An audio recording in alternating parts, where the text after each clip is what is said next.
aquí nuestra querida invitada e invitados que ya están nuevamente con nosotros, la doctora Violeta Núñez, el doctor Héctor Javier Sánchez y el director estelar de la Octava Digital, de la Octava Noticias, Jesús Escobar. Muy buenos días, bienvenida, bienvenidos. Gracias, buenos días. Buenos días, ¿qué tal? ¿Cómo están? Buenos días, bienvenidos a, ¿cómo le podemos llamar? Bueno, no, mejor ahí lo dejo. ¿No? A este encuentro cercano del tercer tipo. Este encuentro cercano del tercer tipo, qué bárbaro. Sí, qué personaje, el candidato principal del Partido Acción Nacional, casi un hecho que será el candidato para contender para la gobernatura en estas elecciones del año 2022, un hombre que dice que es de centro, de izquierda y de derecha. Ahí nomás. Es ambidiestro, dale chance. Sí. Roban con la derecha, roban con la izquierda, pues es lo mismo. Bueno, e invierten en el centro, entonces, fíjate. Exactamente. ¿No? Ya resolvió Jesús Escobar, ya no ocupamos a Maussan, ya aquí, señor Escobar. Hermano, yo siempre he pensado, mira, después de leer al maestro José Agustín, comprendes, y al maestro Jorge Ibargüengoitia, o incluso si te vas más allá, al maestro Cosío Villegas, pues te das cuenta que estas declaraciones ya son parte del vox populi político, mano, ¿no? O sea, de verdad que no tienen límites, y entre más los escuchas, más te sorprendes de las incongruencias que pueden salir, perdón que lo diga de manera tan coloquial, pero de gente que supuestamente tendría que estar preparada para ciertos cargos, ¿no? Hace unos días comentábamos en Twitter la fotografía de la alcaldesa de Cuauhtémoc, que aparece sentadita ella con su libro de Kamala Harris. Sí. Y da todo en exposición, y sinceramente para mí eso demuestra que desde que son candidatas o candidatos tendríamos que hacerles exámenes psicológicos, o sea, de un perfil psicológico, porque vaya que pierden el suelo de manera espantosa, ¿eh? No, y además que demuestra una tremenda baja autoestima, sí, esa imagen que también la vi de Jesús es dramática, por decirlo de alguna manera suavecita. Pues si quieren vamos entrando. Oye, nada más adelante. Sí. No, es que aquí habría que recordar aquella frase de que no hay sorpresas sino sorprendidos, ¿no? ¿Por qué no nos vamos un poquito para atrás y recordemos a Mancera, que es de izquierda, porque pues él viajó en el Metrobús, ¿no? Y eso lo convirtió automáticamente en un intelectual de izquierda, ¿no? O aquella, no recuerdo el nombre, que había conocido la pobreza porque tenía trabajadores ahí en su finca, en su rancho, y bueno, pues había vivido de cerca, ¿no? O el actual gobernador de Nuevo León, pues que pobrecito lo llevaba a su papá a trabajar a los campos de golf a los 18 hoyos, ¿no? Entonces, eso desgraciadamente es lo normal de la normalidad, ¿no? Bueno, acuérdate, Héctor, que Fox se comparó con Benito Juárez porque los dos crecieron en una hacienda, claro. Y la pobreza, y también era benemérito, creo, ¿no? Sí, así es. Oye, Héctor, te oigo voz de Omicron. Sí, bueno, ya me hice la prueba, estoy negativo, no sé si ando con influenza o con algún otro bicho por ahí, pero aquí estamos. Órale. Pues bueno, si quieren vamos entrando en materia, y ya que no ha hablado la doctora Violeta Núñez, pues le vamos dando la palabra. Violeta, pues ya está el Parlamento abierto, tocando la puerta, inicia este próximo 17 de enero y termina el 15 de febrero. Y se abre ya un debate y un momento importante en el país.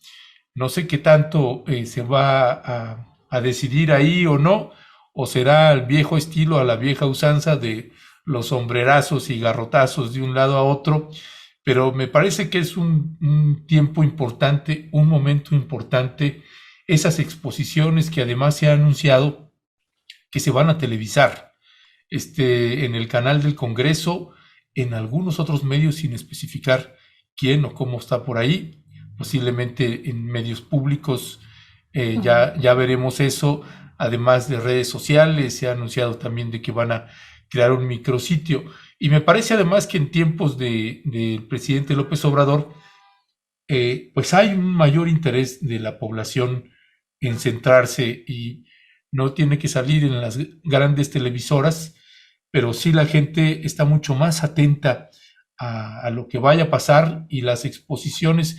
¿Cuál es tu valoración, la dimensión, la importancia pues de este Parlamento abierto para discutir nada más y nada menos pues que una reforma que está presentando el jefe del Ejecutivo Federal en materia eléctrica y en la recuperación o en la que se pueda garantizar que recursos minerales tan importantes como el litio y otros, pues van a entrar a una discusión. ¿Cuál es tu valoración al respecto? Sí, bueno, buenos días a Jesús y también buenos días a Héctor y bueno, al auditorio un saludo y a ustedes dos también, por supuesto, ¿verdad? Bueno, lo primero que hay que comentar a la querida audiencia es que el lunes va a iniciar este Parlamento abierto, el próximo lunes 17.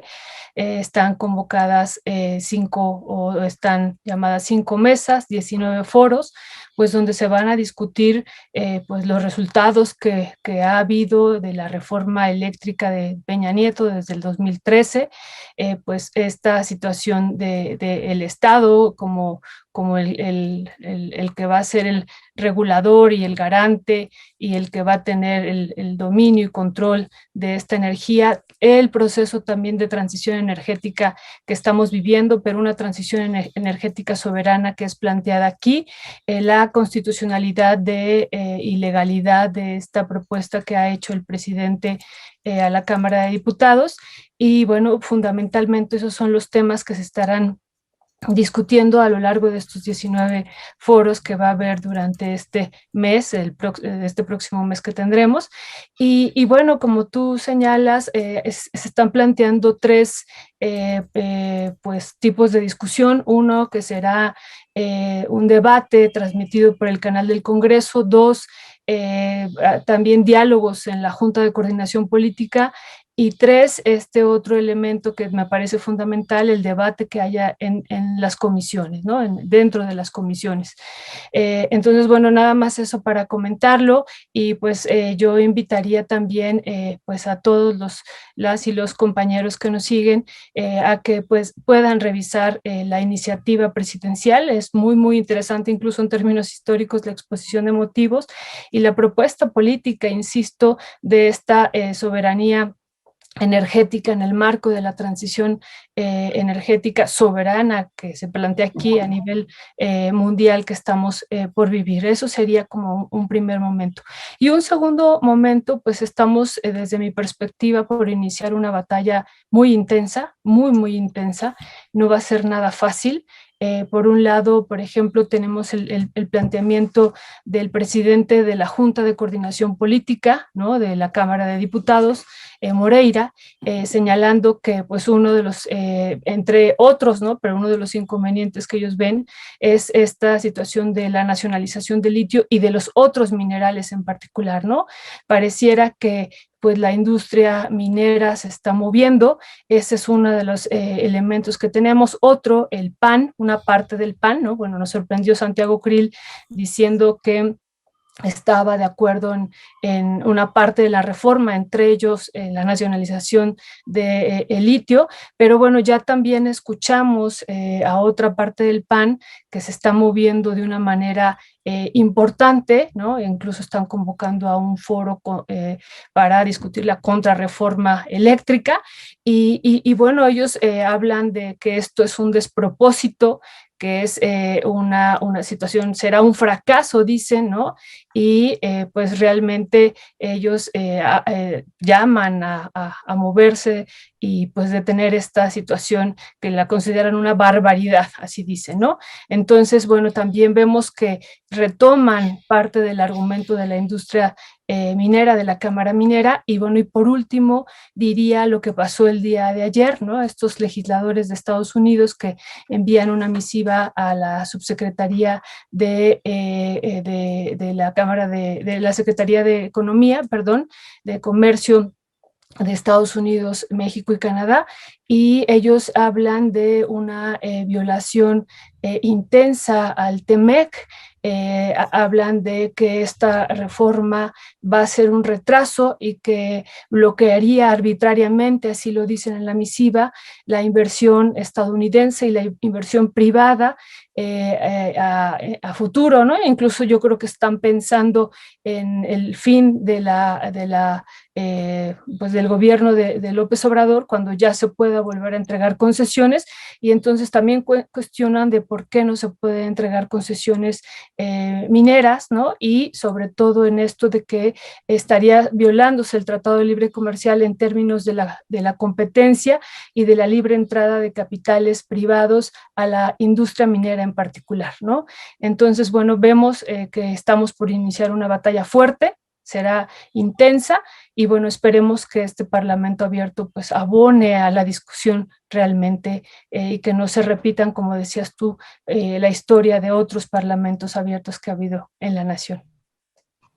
¿Tú ves condiciones, Jesús Escobar Tobar, para que este Parlamento abierto sea distinto al de otros momentos? Lo digo porque pues todo parece indicar que del lado del grupo parlamentario de mayoría, Morena y sus aliados, y del presidente López Obrador, no hay como mucho interés en ceder o ceder poco en ese propósito de mantener esta misma iniciativa.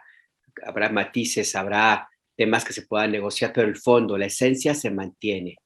No sé hasta qué punto realmente haya posibilidades de que haya un parlamento abierto que sea distinto, como bien plantea la doctora Violeta Núñez, y hasta dónde también ves tú algún riesgo de que se convierta, sí, en un foro de discusión académica que ojalá sea un foro de respeto, de aportación de ideas, argumentos, que se escuche a todos con respeto.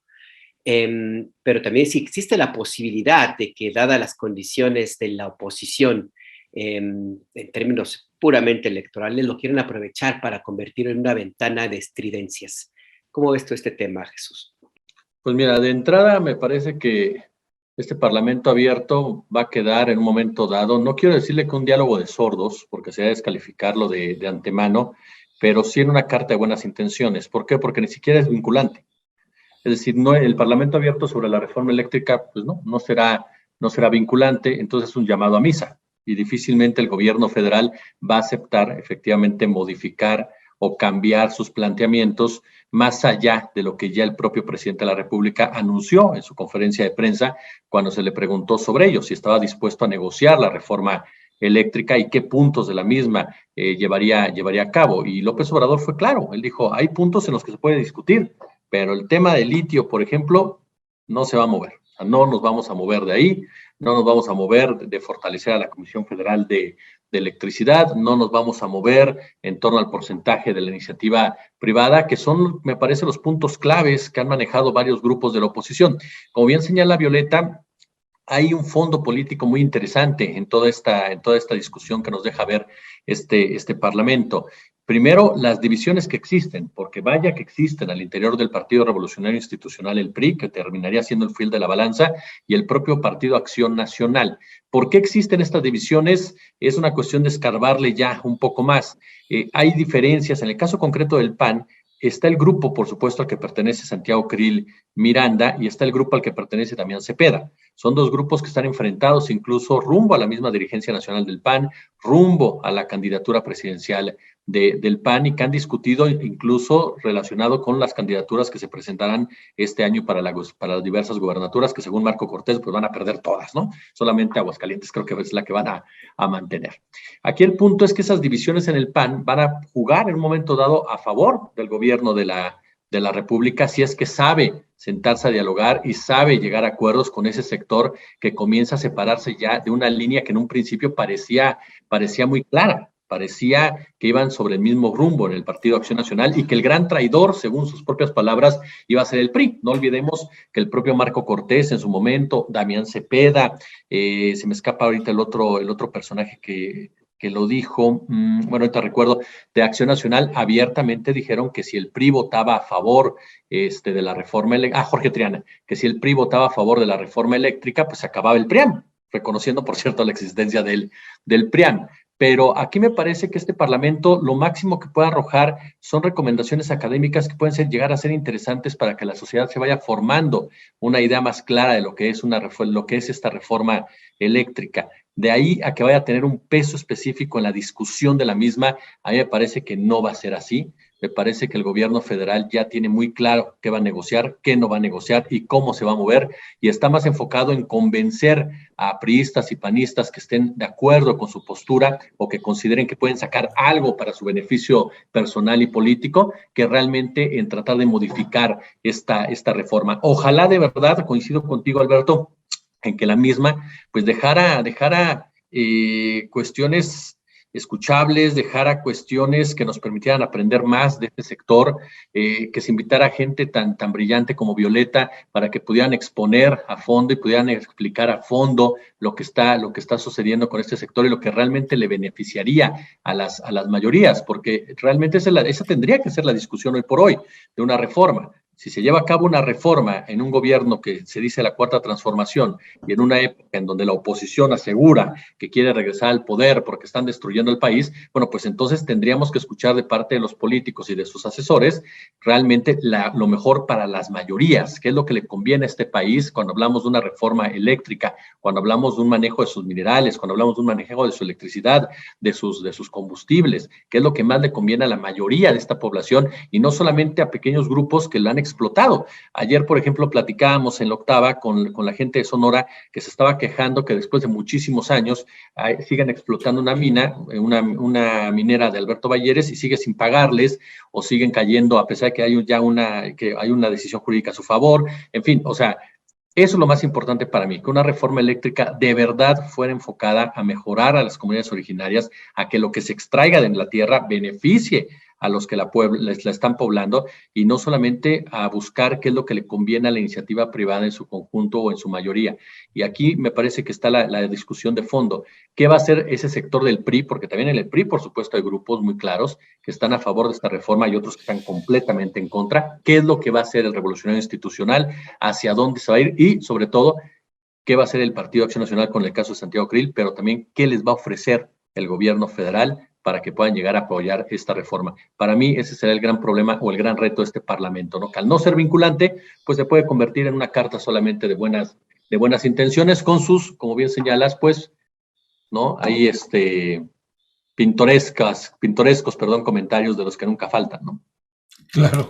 Gracias Jesús Escobar. Héctor Javier Sánchez, ¿cuál es tu valoración también sobre este Parlamento abierto? Y bueno, bien señalaba también Violeta, pues ya la intervención y la molestia también del Congreso de los Estados Unidos. No es la primera vez y no es la primera carta que mandan en este sexenio protestando por decisiones que ha tomado el jefe del Ejecutivo Federal. ¿Es útil el Parlamento abierto, Héctor Javier Sánchez? ¿Cuál es tu valoración? El micrófono.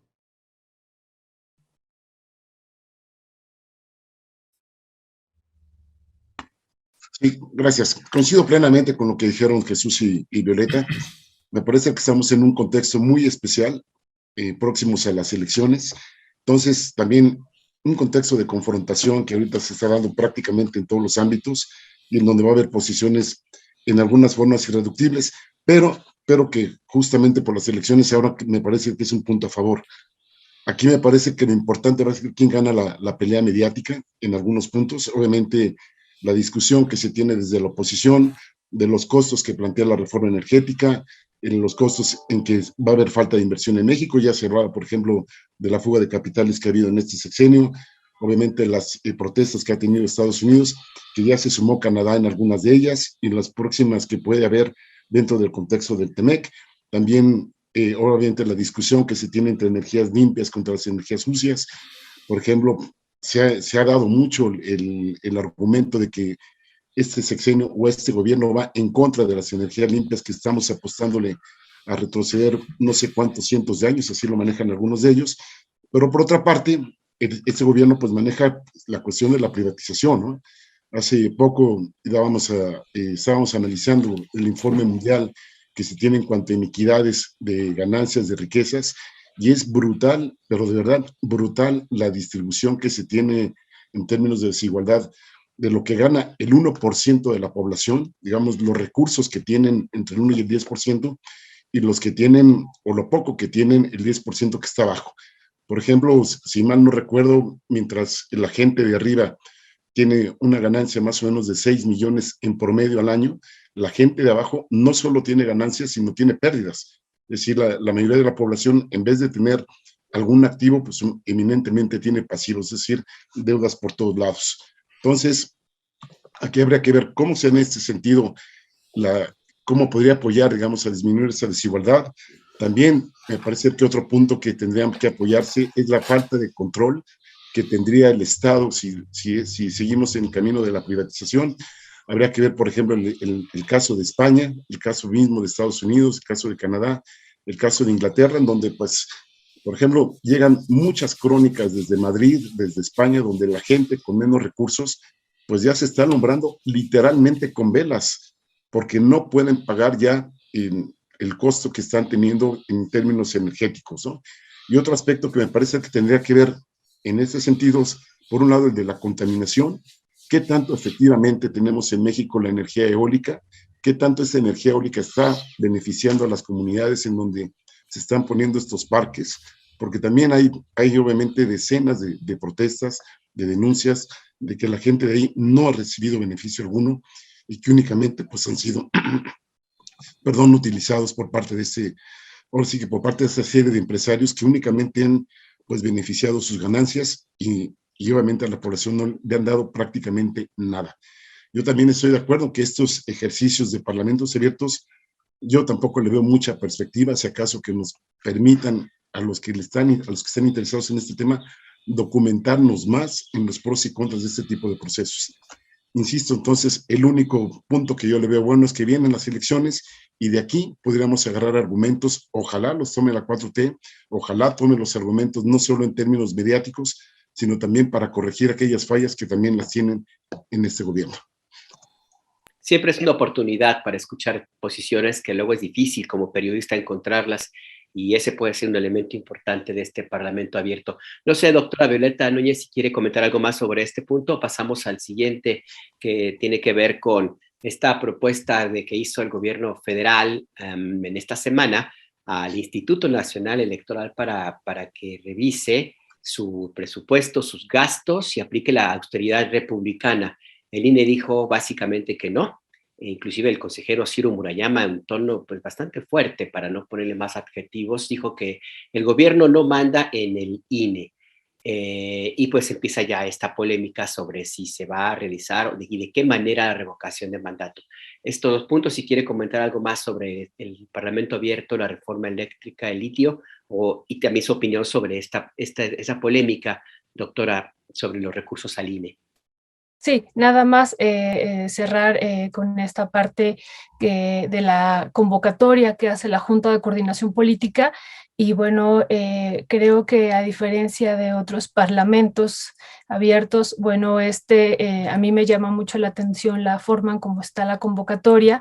Y pues llaman, ellos dicen a los dueños de la energía, ¿no? A los empresarios, dicen a los propietarios, a los gerentes, y bueno, y es principalmente la convocatoria. Entonces, bueno, tendremos, insisto, una batalla intensa las próximas semanas y sobre todo por cómo está la convocatoria, ¿no? No es desde mi lectura una discusión académica, sino va a ser una discusión en términos, como muy bien lo decía Jesús, políticos, pero también, como lo decía Héctor, aquí en términos también de intereses económicos que están imbricados en esta discusión muy, muy intensa. Y bueno, como lo señalaba Ernesto, Estados Unidos ya está metido aquí en la discusión, ¿no? Este pronunciamiento que hacen el día de ayer el gobierno estadounidense, bueno, el Parlamento, pues me llama a mí mucho la atención y bueno, pues varios intereses se van a tocar, ellos dicen, sobre todo lo que yo estoy viendo es con esta propuesta de, no solamente litio, sino de los minerales estratégicos, ¿no? Que ellos dicen hay que protegerlos hacia futuro. Y entonces por ahí se irá a dar una gran discusión y confrontación, ¿no? Eso nada más con eso cerrar. Y bueno, pues lo otro, pues vemos que este debate está subiendo y esta confrontación está subiendo de nivel, ¿no? Ya, ya habíamos visto cuando analizamos desde el proyecto de presupuesto de egresos de la Federación, pues la disminución al INE era una disminución y era un mensaje claro de cómo está concibiendo este gobierno, este órgano electoral, y bueno, pues un órgano electoral que ya se ha estado recordando mucho, que es un órgano electoral pues creado por Salinas después de que se le robó la presidencia a Cuauhtémoc Cárdenas, ¿no? Entonces, pues ahí hay que ubicarlo históricamente, y que este órgano electoral que nos ha costado mucho a los mexicanos, lo podemos incluso revisar en los presupuestos de egresos de la Federación, desde que se creó, pues ha sido muy costoso, todos lo hemos pagado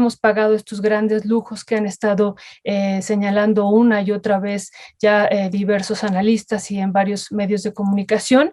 Y bueno, vimos a lo largo de la historia de este INE, pues no solamente que es resultado de un fraude electoral del 88, sino todos los otros fraudes electorales que hubo a nivel nacional y también local, y bueno, y en particular el del 2006, ¿no? También esto, acordémonos de los algoritmos famosos, ¿no? Ya se han dejado de mencionar, y esta diferencia mínima que aparentemente hubo entre pues los dos candidatos Calderón y López Obrador, y que permitió pues con este comportamiento de los algoritmos pues hacer este fraude. Entonces ha habido pues muchísimas cosas que pues son desde la lectura del presidente actual imperdonables, ¿no? Además de lo costoso que es esta situación de pues los fraudes electorales que han estado presentes y que el INE ha sido cómplice, ¿no? Y los ha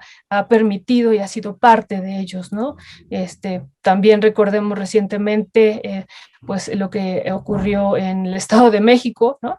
Y bueno, y pues en otros espacios que pues realmente son imperdonables, además de todos estos, este video que ayer difundió el presidente de Morena de la Cámara de Diputados, me parece pues que ilustra mucho, ¿no? Ellos dicen: nosotros todos somos el INE, yo defiendo al INE, dice Ciro Murayama, y el presidente Lorenzo Córdoba, y bueno, pues él dice: yo también, pero ¿qué INE defendemos, no? O sea, un INE que tiene grandes privilegios, ese no, sino un INE donde están los trabajadores que ganan 7,000 pesos al mes, ¿no?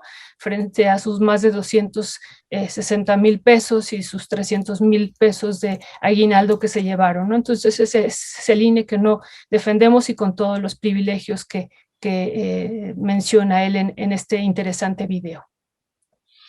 Ya, gracias Violeta. Jesús Escobar, y te pido ahí, Leonardo, si podemos poner precisamente la tabla, porque pues yo había buscado también incluso en los informes que luego nos envía la Presidencia de la República, pues cuál era el documento que envió la Presidencia de la República al Instituto Nacional Electoral.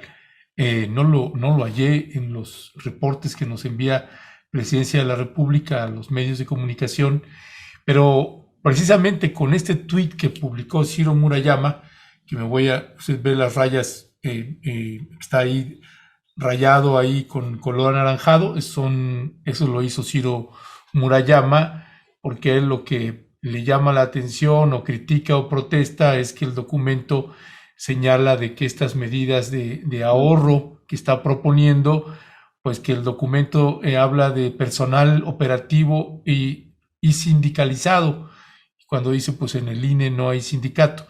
Ese es el único comentario que hace, y no hace un comentario de la estructura, de la parte estructural y fundamental de la propuesta de la Presidencia de la República.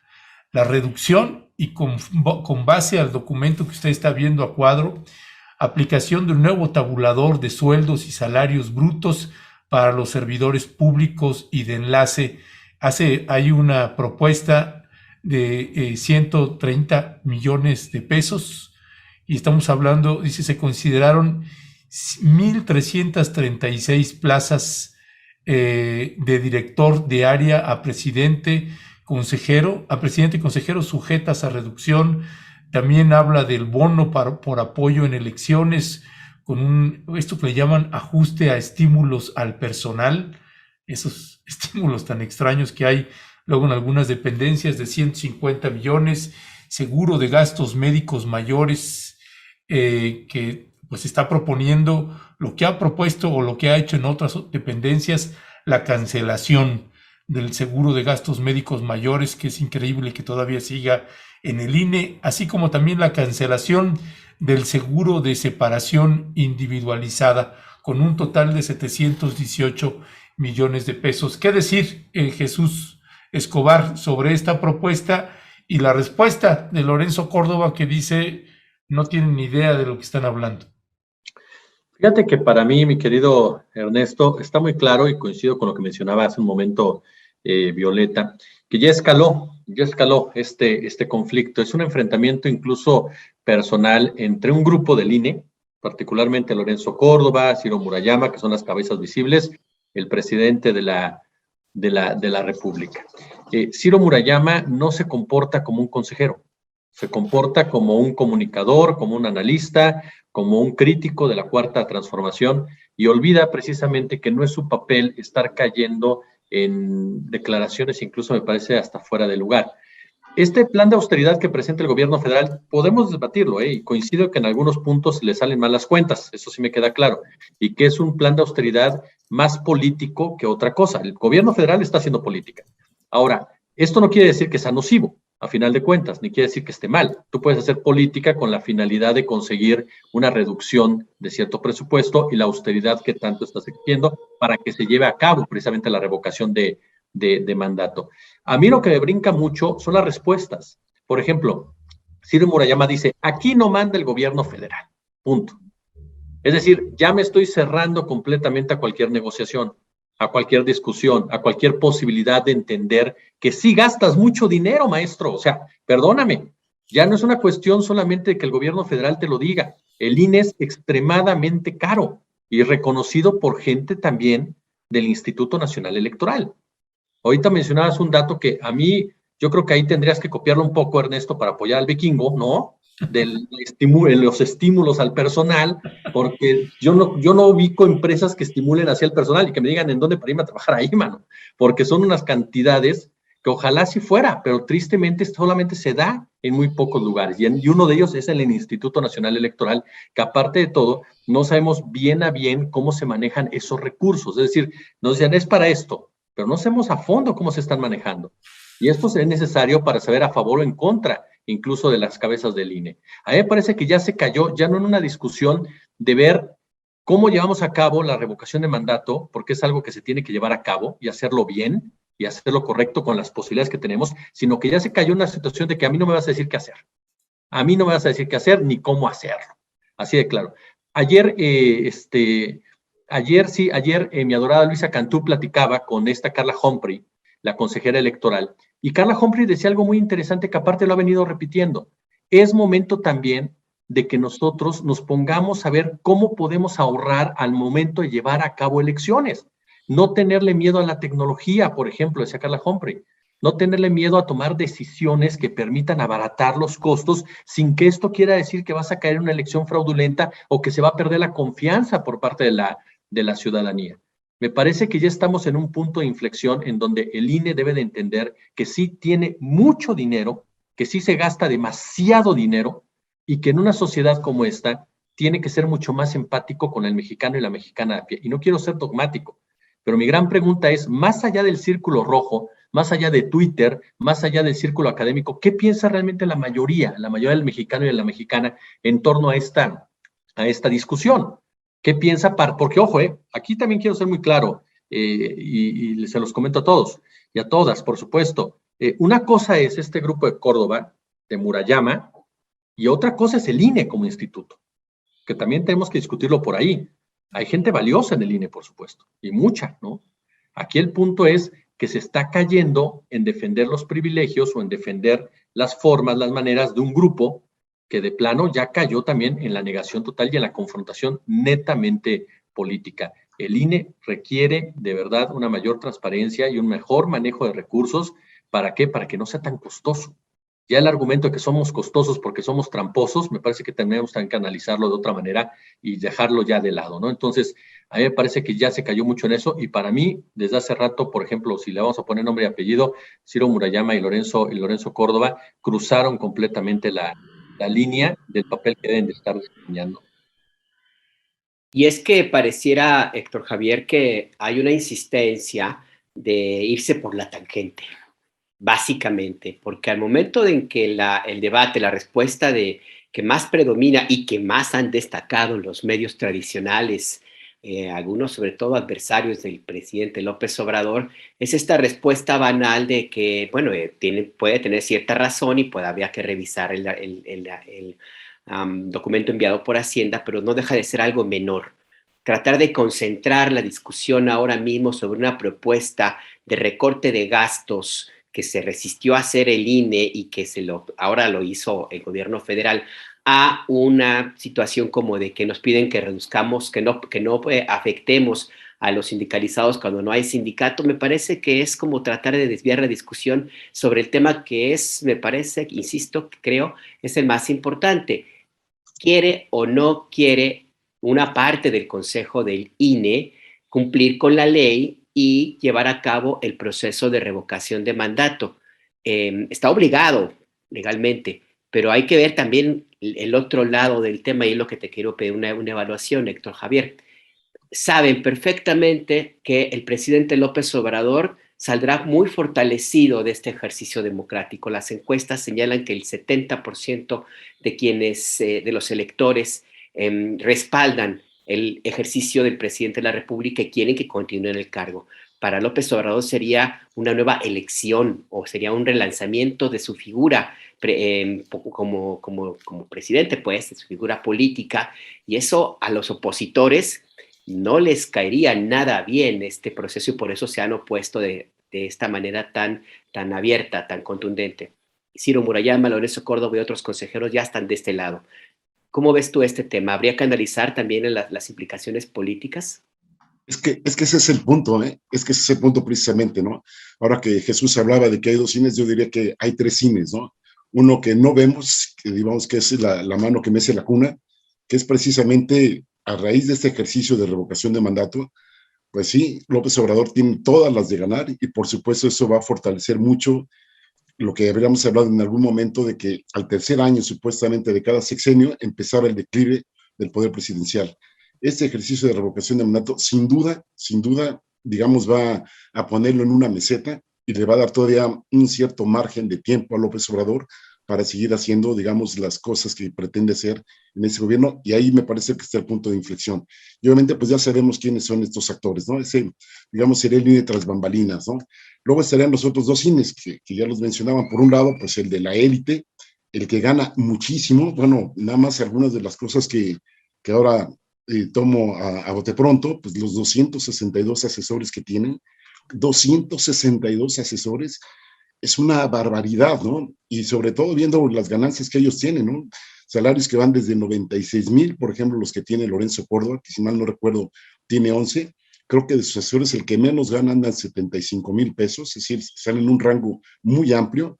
Creo que hay algunos, 1 o 2, que ganan hasta 104,000 pesos, y otros asesores que se van en promedio 50,000, 75,000, hasta pocos que ganan 35,000. Pero insisto, 262 asesores es una barbaridad, ¿no? Habría que ver entonces también cuánto recibieron de aguinaldo todas estas personas.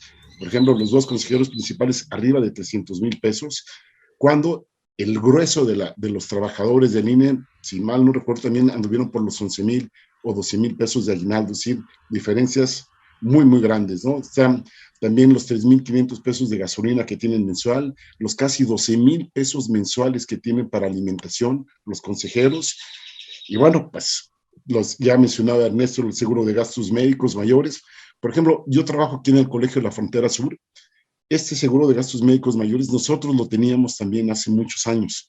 Primero nos quitaron la mitad, es decir, hubo un tiempo que nosotros pagamos la mitad y otra parte lo pagaba la institución. Bueno, ya esta figura ya desapareció desde hace pocos años y ya cada quien, el que quiera su seguro, pues lo paga de manera individual, ¿no? Aquí, por supuesto, pues lo siguen teniendo ellos, ¿no? Me parece ser que en la propuesta que hizo la Secretaría de Hacienda, bueno, que la dio a conocer la Secretaría de Gobernación en la mañanera de ayer, sí me parece ser que tendrían que haber tenido un poco más de cuidado. Por ejemplo, cuidar este tipo de detallitos, porque efectivamente, Alberto, si tú te metes en este tipo de cosas, de que si son o no sindicalizados, de los arrendamientos, si se mete ahí Murayama ahí en un módulo, que por cierto, yo los invito a que traten de hacer una cita en el INE para ver cuándo les pueden dar su credencial de elector. No hay en los próximos 60 días, digamos, una cita que esté, y si la quieres ampliar, digamos, está en marzo, digamos, las más próximas, ¿no? Pero no la puedes hacer porque tienes que hacerlo en un rango de los 60 días previos. Por ejemplo, ahorita, digamos que las citas más próximas están en 65, 70 días, no la puedes hacer hasta esperarte, digamos que hay una cita. Entonces, sí que digas, qué bien trabaja el INE, digamos, inclusive en ejercicios donde no hay revocación de mandato, son muy cuestionables. Me parece ser muy loable el video que está circulando por ahí de Sergio Gutiérrez Luna, creo que lo mencionaba la doctora Violeta, ojalá lo pudiéramos conseguir porque finalmente es un ejercicio muy didáctico, digamos, de los dos cines de los que estamos hablando, ¿no? Del operativo, digamos, de los que están ahora sí que en tierra trabajando y, por supuesto, los que están en la élite. Y nuevamente, insisto, ¿no? Aquí tendríamos que tener más claridad en este tipo de situaciones y ver que efectivamente, ¿no? El INE no es Lorenzo Córdoba, el INE no es Ciro Murayama, ni es el PRI, ni es el PAN, y habría que meterse también justamente eso para plantear en algún momento dado en que haya una mejor coyuntura, pues una total reestructura del INE, en donde los consejeros que estén ahí no sean nombrados por los partidos políticos, porque finalmente ahí es de origen que se pervierte mucho esta situación. Es que ese es el fondo, perdón que me meta, pero ese es el fondo tristemente. O sea, muchas veces desde su origen, los consejeros primero el Instituto Federal Electoral, el Instituto Nacional Electoral, han respondido más que nada a intereses partidistas.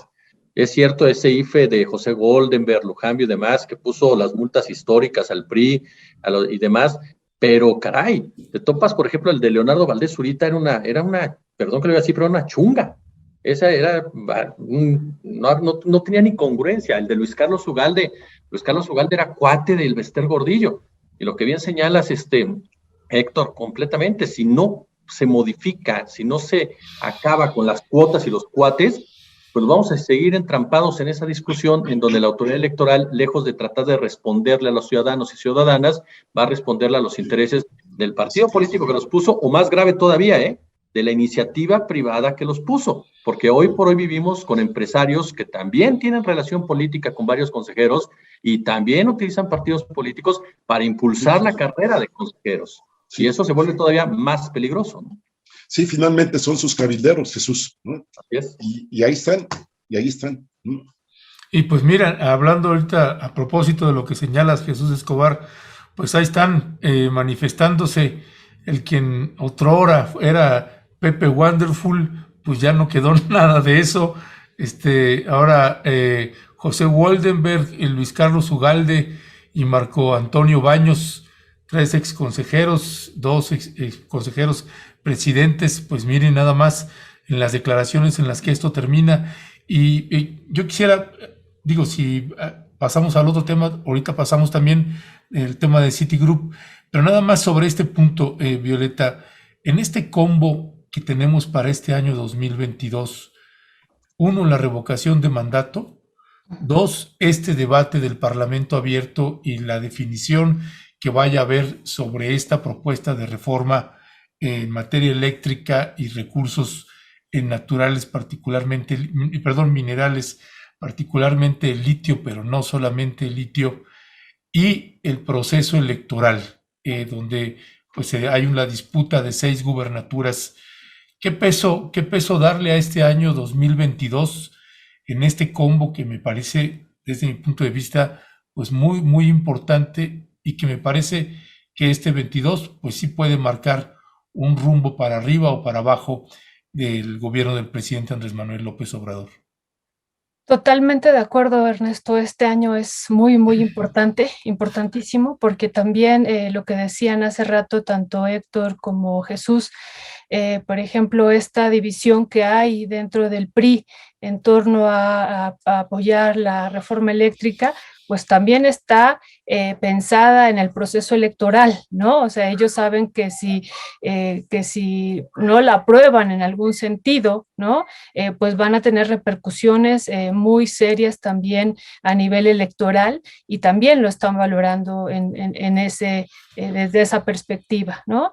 Y bueno, y de los resultados electorales que se tengan, pues también, y de la aprobación energética, pues también estará definiéndose en particular de los resultados electorales el 2024, ¿no? Entonces esto será pues muy, muy, muy importante. Y también dentro del Congreso, pues esta primera reforma que se está proponiendo marcará el rumbo de las otras dos reformas que se están pensando desde la presidencia y de otras posibles reformas que también se están vislumbrando que pudieran ser de gran trascendencia, ¿no? Como le hemos dicho, la reforma a la ley minera y también la reforma indígena, que también es importantísimo, ¿no? Esta propuesta de los 15 artículos constitucionales que deben de ser reformados. Y bueno, ahorita escuchaba esto que decían ustedes de lo de la minería, bueno, pues ahí estaría parte de la solución, ¿no? Entonces, bueno, esto es vital hacia los próximos años y bueno, este 2022 estará marcando el rumbo, será definitorio, perdón, para los próximos 3 años y para el proceso electoral. Doctora, yo le quisiera aprovechar que está ahora mismo, ahora sí que en el uso de la palabra en los usos y costumbres de la Cámara de Diputados, doctora, su opinión sobre este tema de Citigroup. Hay varios elementos allá a considerar. Hubo un intento de parte de algunos comunicadores por tratar de presentar esta decisión global del consorcio financiero Citigroup de salir de la banca de consumo, de presentarla como un mensaje de alerta, de estampida, dijo este comunicador Joaquín López Dóriga, que iniciaba la estampida de los capitales. Ciro Gómez Leiva tratando de meter cizaña y ahora sí que sorpresivamente su paladín, el que le acompaña siempre en sus causas más terribles, pues le dijo que no era por allí, que no tiene nada que ver la 4T, me refiero a David Páramo, en fin. Hay como todo un debate tratando de decir que Citigroup se va porque le tiene miedo a la política económica de López Obrador. La realidad es otra. Y al mismo tiempo, pues tienen ya se ha mencionado a por lo menos 3 empresarios que podrían tener la capacidad de comprar a Banamex. Y uno de ellos es Ricardo Salinas Pliego, que tiene cuentas no solamente con el SAT, sino también con la justicia estadounidense. Lo mencionábamos al inicio de este programa, de esta investigación que se abrió porque las autoridades financieras de Estados Unidos detectaron que enviaba una cantidad inusual de dólares en efectivo con la intención de que su socio, Lone Star, los lavara. Y bueno, tiene esa historia ahí detrás suyo es Ricardo Salinas Pliego y por lo tanto lo incapacitaría para comprar una empresa estadounidense, porque Citigroup es Estados Unidos. ¿Cómo ve usted todo este tema, doctora? Pues todo se utiliza, ¿no? Políticamente, y entonces aquí se han dado argumentos falsos, ¿no? Esto que decías, ¿no? Incluso se ha ligado con la fuga de capitales, y entonces, pues es una argumentación errónea, pero la derecha lo está utilizando, ¿no? Para decir, no hay seguridad política, y entonces, pues hasta Banamex, ahora, Banamex se va, ¿no? Citigroup. Y pues eso es falso, esto lo hemos estado constatando, ¿no? Escuchando y leyendo de cómo es una decisión global que toma Citigroup, ¿no? Sale de varias naciones en el mundo donde está presente y donde, bueno, pero en particular sale de esta banca minorista, ¿no? De esta banca de consumo, de donde sale. Y bueno, lo interesante aquí es que analizar cómo se mueve el capital a nivel mundial, ¿no? Donde no ve rentabilidad hacia futuro, pues se mueve. Ya lo decía Marx, el capital no tiene fronteras y aquí lo estamos viendo, ¿no? Si se necesita ir de un país, lo va a hacer y vemos que aquí se está yendo de varios países, no solamente México. Es decir, no es el gobierno de la cuarta transformación ni el escenario político, no, aquí es una decisión de este capital a nivel mundial, ¿no? Y que decide irse. ¿Y por qué? Porque está viendo, si uno revisa las ganancias de este tipo de banco en Estados Unidos, está habiendo una caída a partir de esta revolución tecnológica que tuvimos, de esta, por ejemplo, ya cada vez es menos usada o es menos usual ir a los bancos, ¿no? Ya se usan una cantidad, son millones, ¿no? De personas que usan la banca ahora a partir de las aplicaciones. Está habiendo una revolución, dicen algunos analistas financieros, en el mercado financiero a nivel global justo por el uso de estas tecnologías y bueno, y algunas empresas han tenido el liderazgo en esta revolución tecnológica y esta no es Citigroup, ¿no? Entonces sale de esta apuesta hacia futuro y bueno, pues por eso se toma la decisión de ir. Y bueno, hay que comentar algo de lo que decía ayer el presidente en el video, ¿no? No es la primera vez que va a ocurrir la venta aquí ya hablando no de Citigroup, sino de Banamex, no es la primera vez que va a ocurrir la venta de este banco, ¿no? Ya primero, o la transferencia de él, primero se nacionalizó, ¿no? Después se privatizó, estuvo implicado también en lo del FOBAPROA, luego pues ya finalmente se lo quedan Roberto Hernández y el otro, ¿quién era? Harp, ¿no? Harp Elú, y bueno, algo interesante es que lo que él dice, no pagaron los impuestos correspondientes que tendrían que haber pagado cuando se lo venden a Citi en 2001, y bueno, pues eso es una situación importante que además de no pagar los impuestos, una situación es que esto ya sería la cuarta, en el gobierno de la cuarta transformación, la cuarta vez que este banco se transfiere, ¿no? Y bueno, aquí hay una discusión también importante e interesante, es quién se va a quedar con este banco, y bueno, hay que decir que hay varias autoridades mexicanas que son las que van a decir, van a palomear y van a decir sí, ¿no? La Comisión Nacional Bancaria y de Valores, la Secretaría de Hacienda, CONSAR, COFESE, o sea, varias instituciones que van a decir si sí o si no se acepta la venta y a quién, ¿no? Y bueno, pues aquí se manejan varios nombres de varios empresarios, ¿no? Desde Slim, Salinas Pliego, los dueños de Banorte, Santander, y otros. Pero bueno, también analizando a nivel mundial el avance de los mercados chinos en el mundo, y que ellos también son unos de los que han logrado acaparar este tipo de banca minorista, pues es muy probable que tuviéramos la incursión china en este territorio. Es probable, o también se está manejando a nivel internacional fuerte esta banca de Brasil, el principal banco de Brasil, que ya había intentado comprar Banamex en el 2015, ¿no? Nada más que la oferta en aquel momento era altísima, la oferta o sea, más bien lo que demandaba Banamex, ¿no? Eran más de 30,000 millones de dólares, y bueno, siendo que ahorita se calcula entre más o menos 12,500 millones y 16,000 millones de dólares en lo que estaría costando este banco, ¿no? Entonces, me parece que sintetizando esta revolución tecnológica está haciendo que hoy Citigroup se vaya de México, no la situación política, y que bueno, estamos en una transición financiera mundial, y que esto es lo que está impulsando esta decisión hoy día. Gracias, Violeta, por esa amplia respuesta.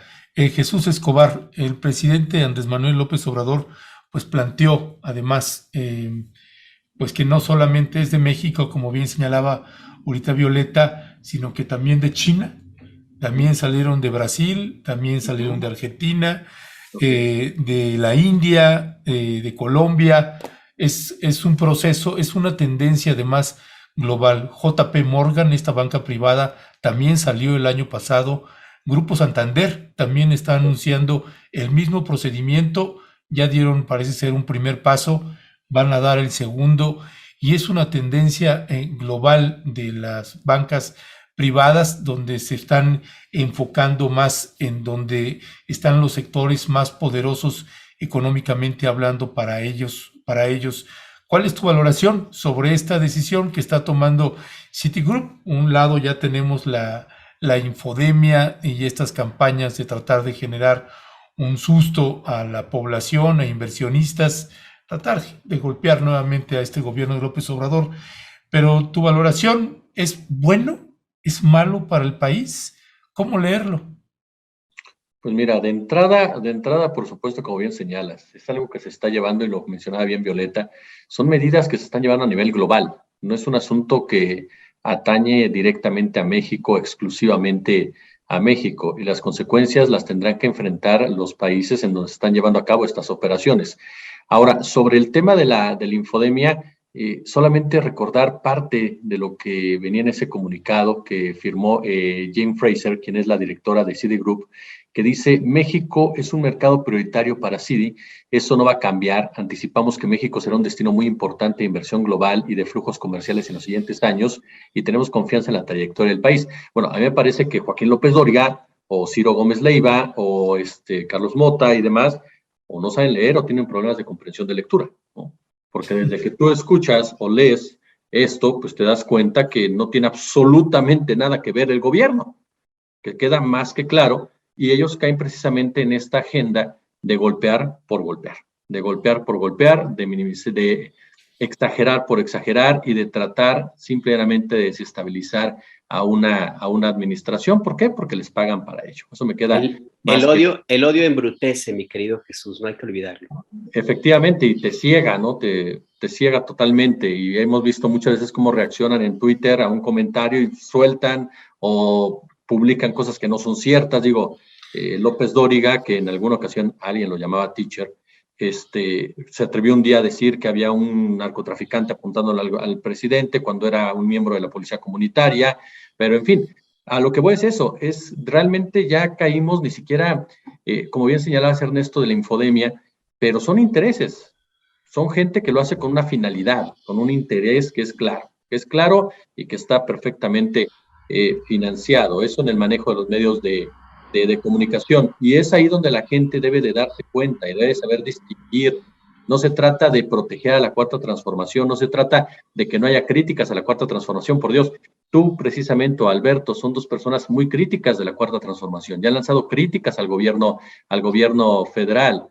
Eso es un hecho, pero ustedes no tienen una agenda, y es lo que la gente tiene que darse cuenta, que hay medios y hay personalidades que tienen una agenda, y que con base en esa agenda es como formulan preguntas, como crean bloques informativos, como generan análisis supuestamente, conforme llevan a cabo sus mesas de invitados y demás. En el caso, por ejemplo, que mencionabas de los suspirantes, digámoslo así, a quedarse con Citigroup, con Banamex, pues están los favoritos del presidente, ojo con eso, ¿no? Salinas Pliego, que es muy cercano a él. Salinas, sí, además, perdón, y además dice, y yo celebro, dice el presidente, que Ricardo Salinas Pliego quiera, pues vaya que genera escozor escuchar eso del presidente, ¿no? Sobre todo porque ya quedó más que demostrado, y lo publicó esta semana, si no mal recuerdo, corríjanme por favor, Proceso, que el señor le debe dinero al SAT. Entonces, yo tengo entendido que si tú le estás debiendo dinero al gobierno, pues no puedes llevar a cabo ese tipo de operaciones, ¿no? A menos que esté muy mal en la información, y ahí ofrezco una disculpa, pero lo que yo tengo entendido es que si tienes una deuda con el SAT tan grande, pues no puedes tener la posibilidad de adquirir un banco o llevar a cabo una operación de esa naturaleza, o de plano está pensando en no pagar impuestos también por esto, porque ya bien lo recordaba esta Violeta, Vicente Fox se lo perdonó a Roberto Hernández, literal, ¿no? Bueno, López Obrador ya se está frotando las manos, dice, con esta venta nos va a caer un buen ingreso al país. Pues si le pagan los impuestos, sí, mi querido Ernesto, si no, solamente va a ser para Citigroup, ¿no? Entonces mi gran pregunta es, en realidad, ¿para quién va a ir la simpatía presidencial? Porque, insisto, si está Salinas Pliego, que ya se apuntó, que ya preguntó cuánto vale el changarro y demás, pero también está Carlos Slim. Y Carlos Slim es un jugador importante en la Cuarta Transformación y en su relación con el gobierno federal. Y la cercanía de Andrés Manuel López Obrador con los dueños de Banorte también es una realidad. Entonces, A mí me parece que no la lleva tan fácil Ricardo Salinas Pliego para adquirir precisamente a Banamex. Ahora, Banco Azteca, pues sí, para Ricardo Salinas Pliego ha sido un éxito en toda la extensión de la palabra, pero hay por ahí 2 que 3 cuestionamientos que se le han lanzado. Entonces, me parece que es un tema que no solamente va a involucrar todo lo relacionado con la adquisición de un banco, sino también va a verse para dónde van ciertas simpatías del gobierno federal con ciertos empresarios. Y hay un detalle más que creo que es determinante mencionar. Este tema de Banamex, y lo citaba Violeta, te muestra cómo opera la banca en nuestro país, caray. O sea, aquí cobran intereses que no cobran en sus países de origen, ¿eh? O sea, lo que cobra aquí HSBC, lo que cobra aquí Santander, lo que cobra BBVA, lo que cobra Citigroup, no lo hacen en sus países de origen, ¿eh?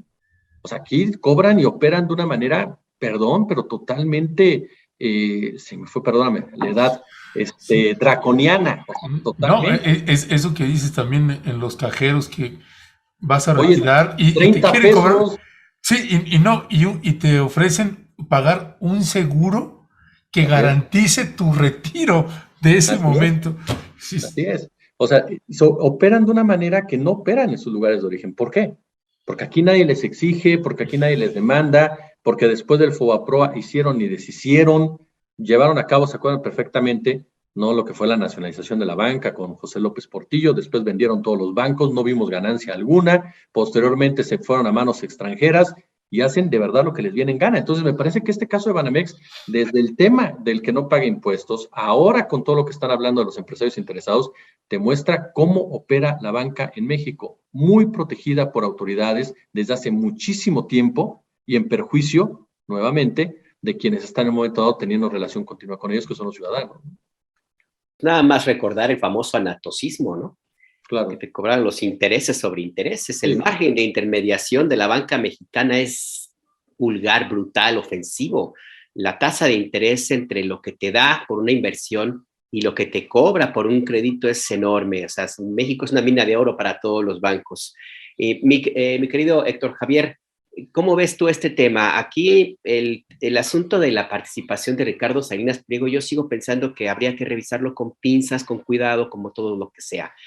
Más allá de todo el historial que tiene en términos del no pago de impuestos, lo que mencionábamos sobre sus investigaciones sobre sospechas de lavado de dinero por parte del gobierno de Estados Unidos y otra cantidad de abusos que comete él mismo en Banco Azteca dentro de su propia estructura ya operativa de todos los días. Nada más recordar un dato que de pronto parece olvidado. Cuando empezaba la ola de secuestros masivos de migrantes en México después de 2004-2005, que empezaban los secuestros y los secuestradores hacían llamadas a Centroamérica para exigir el pago, el cobro de dinero se efectuaba en lugares de envío de giro económico.